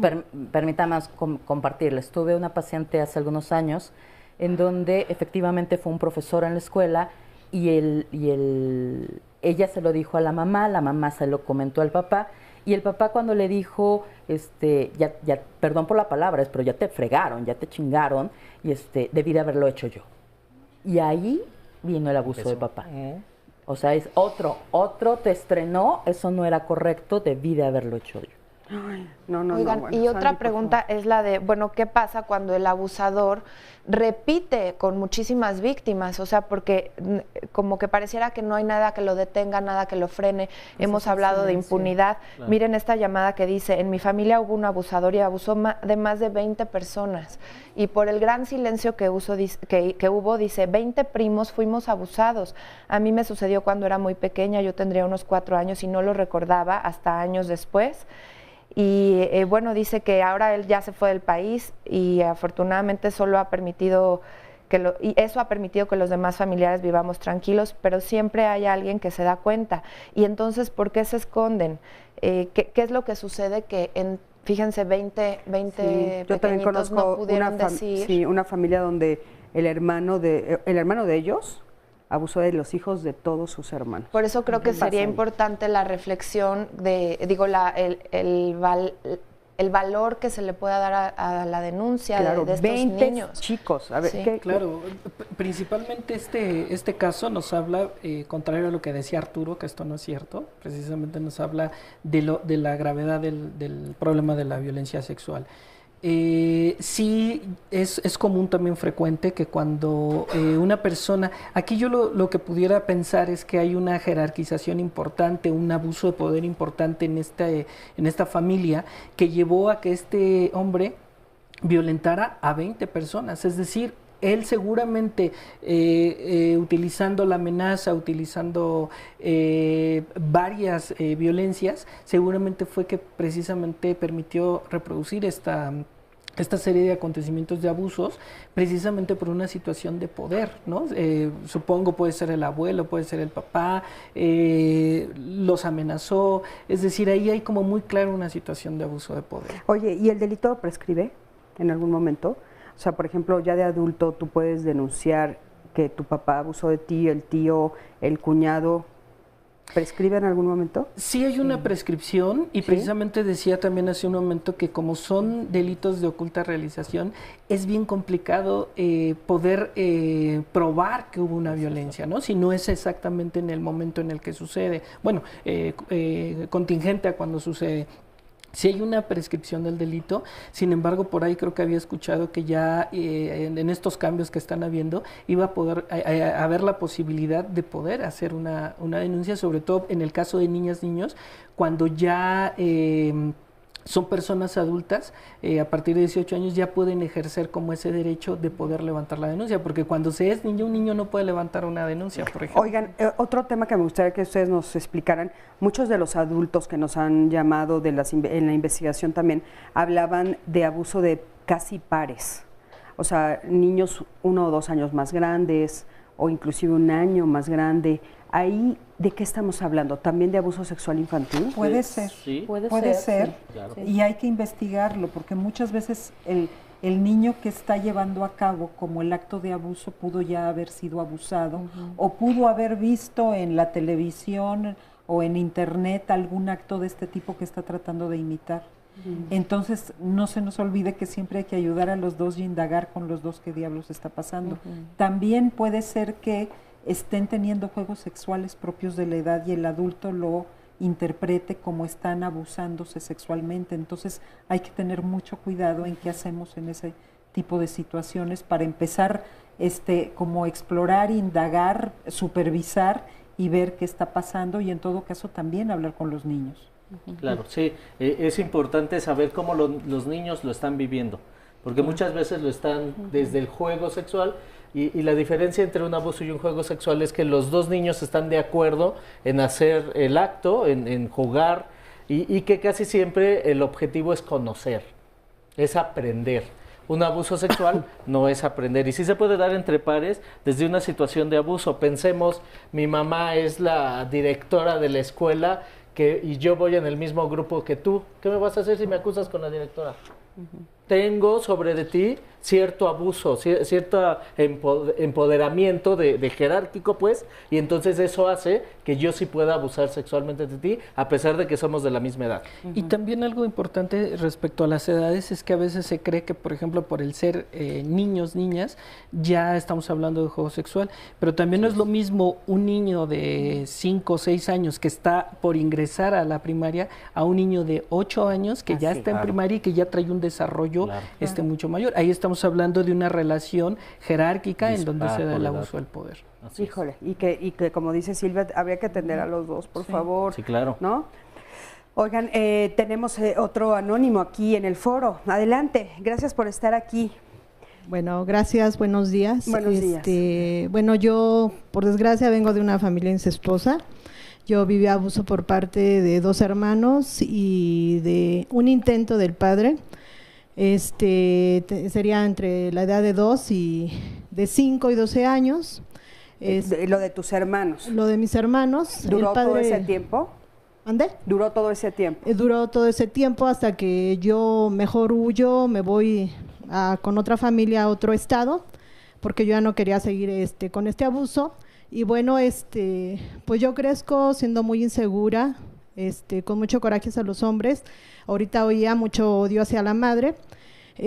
Curiosamente yo me vuelvo una persona muy desconfiada, principalmente con los hijos, 2 hijos mayores, siempre fui muy desconfiada, estarlos cuidando mucho de todos, hasta que tengo unas gemelas y ahí es donde nace más mi miedo, porque relativamente fue miedo, temor de no saber cómo poderlas proteger. Ya tenía miedo con los varones, pero con las mujeres fue más. ¿Y tenías miedo de que tus varones abusaran de tus niñas? No, de que fueran a abusar de mis hijas y no saber cómo protegerlas. Yo por eso por muchos años odié a mi madre. Hasta que yo llego a la psicología, no me ayudó, sentí que no me ayudó, pero llego busco ayuda en una asociación de neuróticos anónimos, asociación civil, y es cuando yo empiezo a trabajar. Yo era muy iracunda, yo pensaba que era de carácter, pero no, era mucha mi ira, mi desconfianza, muy resentida, y es cuando yo, a través de trabajar el programa, de trabajar en los pasos, hago un inventario, y es cuando me doy cuenta de todo esto. En el abuso de los hermanos, ahorita oía, yo siento mucha culpa, mucha culpa, porque de un modo u otro lo permití, pero hasta a través de hacer ese inventario yo me doy cuenta. Y pues trato de ver también esa parte de la madre, ¿no? Que probablemente… ¿Tú eras más chica que ellos? Mucho más chica, ellos me llevarían, yo creo que 20, 15 años de diferencia. Claro, es que definitivamente, bueno, pues sí están todos los elementos que han estado compartiendo aquí, ¿no? Esa confusión porque son parte de tu familia. Claro. Y por supuesto que tú te sientes como que tú hiciste algo, como si tuvieras la culpa de algo. Muchísimas gracias, responsabilidad, claro. Muchísimas gracias, qué bueno que estás trabajándolo. Gracias por venir a contarnos aquí al programa tu caso. De veras, muchísimas gracias. Nos están preguntando algunos, la gente que si los especialistas nos pueden dar algunas recomendaciones concretas, como por ejemplo, ¿qué deben hacer las niñas y los niños cuando no les creen sus papás que están abusando de ellas? Vamos a responder regresando. Seguimos, estamos completamente en vivo. Muchísimas gracias por seguirnos a lo largo de toda esta transmisión. Ya casi estamos por terminar, pero el próximo martes, le adelanto el tema, va a ser padres ansiosos y tics en los niños. A veces las conductas como morderse las uñas, estar moviendo los pies de arriba a abajo, chuparse el dedo, arrancarse las uñas, jalarse el pelo, pueden juzgarse, pueden ser definidas como mañas en los niños. Pero ¿qué sucede cuando ya esto pasa por ejemplo, a ser constante, cuando algunas de estas conductas se convierten en tics, como puede ser el chasquear la lengua, mover los hombros, parpadear constantemente?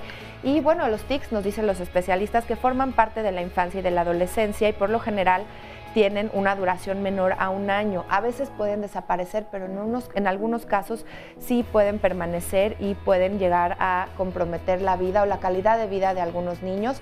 También existen algunos trastornos relacionados a los tics y bueno, hasta qué punto los padres estamos generando esta ansiedad en los niños, generando estos movimientos, o no será que los padres, papá o mamá, son quienes en su ansiedad fomentan este tipo de comportamientos en los niños. ¿Usted qué opina? Vamos a analizarlo con ayuda de nuestros especialistas la próxima semana. Empiece a llamarnos si quiere venir aquí al foro a compartir su historia o si tiene alguna pregunta. Y vamos a seguir con el tema. Primero vamos a ver el resumen de lo que ya se ha dicho y regresamos aquí al estudio. Vivimos en una sociedad que nos divide en gente, ¿cómo decirles? Como en gente brillante o en gente positiva o en gente bien y en gente mal. Y eso es totalmente absurdo. Esta idea de que a veces esto es normal o que esa es mi función como mujer o que yo nací con una etiqueta para vivir estas violencias es precisamente esa revictimización. Yo lo provoqué, de que yo soy culpable, de que estoy sucia, sucio, y eso es lo que hace que se perpetúe esta idea que también nos coloca a la persona en una posición de poder volver a vivir otras violencias con otras personas. Claro. Que acudas con alguien a quien le tengas confianza, que te pueda entender y donde puedas reparar todo eso. Aunque no lo tengamos consciente, esta relación del vínculo madre y hija, madre y hijo, en los primeros años es muy importante y uno siente qué tanto puede confiar en la madre y qué tanto no. Llevamos años de destapar este tipo de temas. La cifra negra sigue siendo muy grande, es decir, la cifra negra es la cifra que no se conoce real de abusos sexuales. Que se ve reflejado en la escuela, el ejemplo que nos daban, que se ve reflejado en las autoridades, que se ve reflejado en el sistema jurídico y que entonces eso es una falacia. El decir que no existe, esa es la verdadera falacia. Creo que uno de los grandes errores que puede tener una persona es juzgar la experiencia ajena y condenarla sin siquiera realmente tener todo este conocimiento del que están hablando. El abuso como algo que es de oculta realización, algo de lo que no se debe de hablar, y precisamente esa es una de las características que permea que se siga reproduciendo el abuso. Toda esta cultura que hay alrededor hace que todo esto permanezca en silencio, algo de lo que no se debe de hablar. ¿Qué tanto mienten los niños? Nada, nunca. A este respecto no. Mentir sería como meterte el gol más grande del mundo. Bueno, ya estamos aquí de regreso y está conmigo Vivaldina. ¿Cómo estás? Hola, buenos días. Es el femenino de Vivaldi, ya se lo pregunté, me encantó tu nombre. Qué bonito. Nos vienes a platicar de algo que ustedes hacen para ayudar justamente sobre el abuso sexual infantil. Exacto. Yo soy Vivaldina, soy sobreviviente de abuso sexual infantil y soy creadora y directora de Cazando Mariposas, un proyecto que trabaja contra el abuso sexual infantil. ¿De qué forma? Concientizando a través de la denuncia social y a través de la prevención. Concientizamos a través de una obra de teatro que se carga de muchísimos testimonios, a través de una exposición gráfica donde las víctimas donan su testimonio a través de prendas, dibujos. Se abre ese espacio para la credibilidad y la denuncia social. Un primer paso para sanar el abuso sexual infantil es hablarlo, sacarlo. Entonces, por eso ideamos esta exposición gráfica. Ya contamos con 36 testimonios y ha tenido una reverberancia importante. ¿Dónde podemos acercarnos? O dónde podemos... A través de la página de Facebook tenemos el portal de Cazando Mariposas, también un grupo y el correo. También tenemos talleres preventivos, porque los niños tienen que aprender a cuidarse, los padres no están al 100%. Entonces un niño tiene que saber cómo detectar a un posible agresor, cómo saber parar un posible abuso sexual, y esos talleres se dan a partir de los 3 años, porque es importantísimo hablarle a los bebés desde que empiezan a ser sexuales, de sexualidad, y todo a su nivel. Claro. Por eso es que muchos se asustan, ¿no? Dicen, es que ¿cómo hablar de sexualidad con mi hijo? Es que hay lenguaje, hay pedagogía. Oye, ¿por qué sentiste esta necesidad de crearlo? ¿Te sentiste sola? Bueno, es que uno de los factores que traumatiza muchísimo a las víctimas es la falta de credibilidad. Entonces, en mi caso, yo tuve que cortar relación con toda mi familia materna y mi madre sigue viviendo con mi agresor. Pero con todo el bagaje que uno se va formando y la información que va adquiriendo, me di cuenta que yo tenía que levantar la voz desde esta trinchera, desde el arte.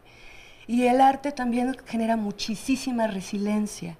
Entonces, cuando uno empieza a autoflagelarse y a revictimizarse, es necesario canalizar esos pensamientos y esa energía hacia una labor muchísimo más positiva.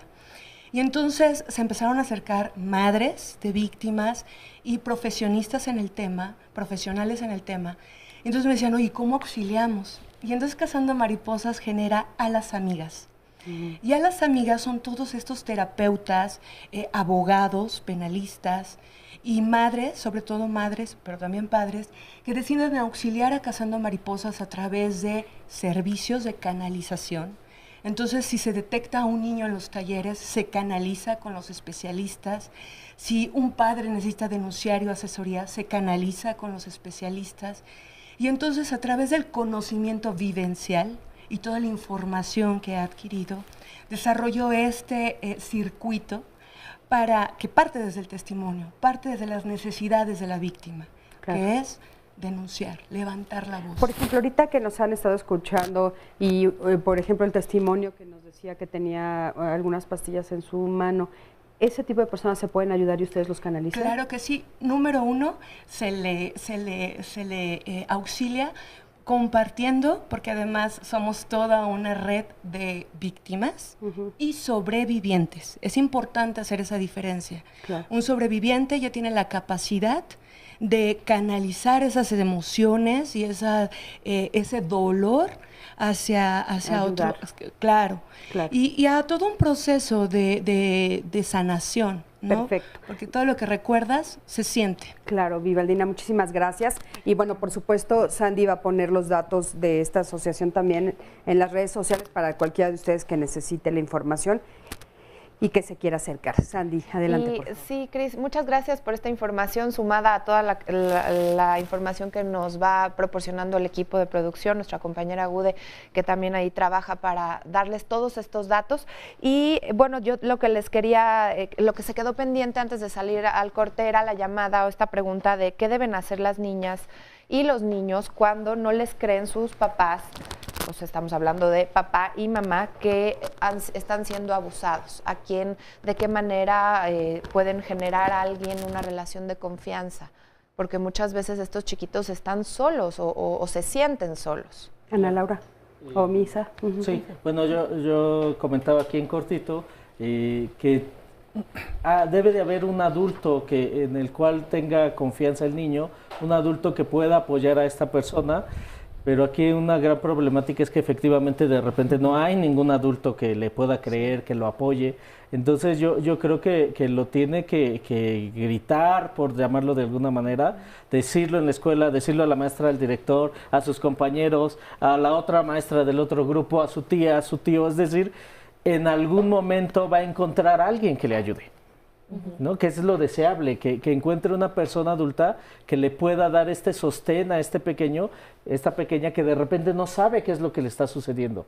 Y evidenciar al abusador, porque de repente socialmente es, no digas, es el abuelito, no, es el tío, como en el primer caso que pasaron, no, es que no tienen a dónde irse a vivir, no digas nada porque entonces pobrecito de él, pobrecitos mangos. Híjole, Misa, yo te escucho y por supuesto que suena súper lógico la respuesta que estás dando y sería lo ideal, pero un niño después de 3 rechazos ya se calla. Lo sé, entonces entonces más es muy bien complicado. prevenir, hacerles entender a los adultos que no es correcto abusar de los niños, ¿no?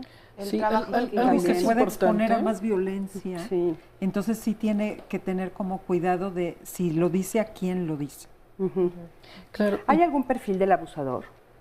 No hay un perfil, ni de la persona que abusa, ni tampoco de la víctima. No existe un perfil. No existe un perfil. Pero ¿qué sí le podríamos decir a nuestros hijos, además de en los talleres, qué tipo de focos rojos podrían encontrar en algún adulto que pudieran ser potencialmente? ¿Qué cosas son focos rojos? Es que no busquemos o sea, no querramos encontrarlo con lupa, decir es que si se viste así, si se comporta así, va a suceder esto, sino más bien es cómo te sientes tú en la relación con esa persona, te sientes a gusto, no, el juego te gustó, no te gustó. Y un poco escuchar a los niños, ¿no? Porque, por ejemplo, los niños de repente sí lo dicen de otras maneras.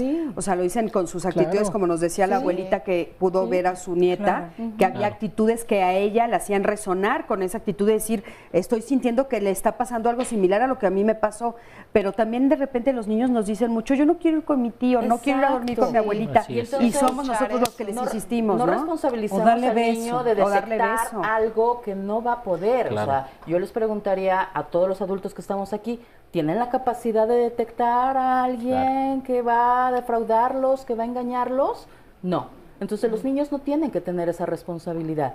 Somos los adultos que con información podemos estar alertas a las porque señales. pareciera que si dejamos a los niños otra vez que sean quienes lo hablen, es como la responsabilidad. Y las personas adultas tenemos la responsabilidad de ver por la integridad de las y los niños. No, ellos son. Oigan, y precisamente para los adultos que nos están viendo el día de hoy, que han sufrido abuso sexual, que el día de hoy están sufriendo, están con este dolor, ¿qué pueden hacer? Miren, aquí nos lo resume en una llamada, en un comentario de Facebook, una persona. Me gustaría que dijeran qué hacer para los que fueron víctimas de abuso. Con este tema se abren heridas y mucha gente se puede quedar abierta y con pensamientos incluso suicidas. Por favor, mencionen cómo podemos cerrar este sentimiento antes de que termine el programa. A ver si existe alguna técnica. 5 minutos, un minuto cada quien, por favor. Busquen ayuda. Busquen ayuda. Si se removieron cosas es porque todavía hay dolor allá adentro. Busquen ayuda. Ya, ahí hay opciones, llamen al canal, escriban, habemos gentes que queremos ayudar y que sabemos cómo ayudar. Busquen ayuda, el dolor no tiene que quedarse ahí, el dolor no es para siempre.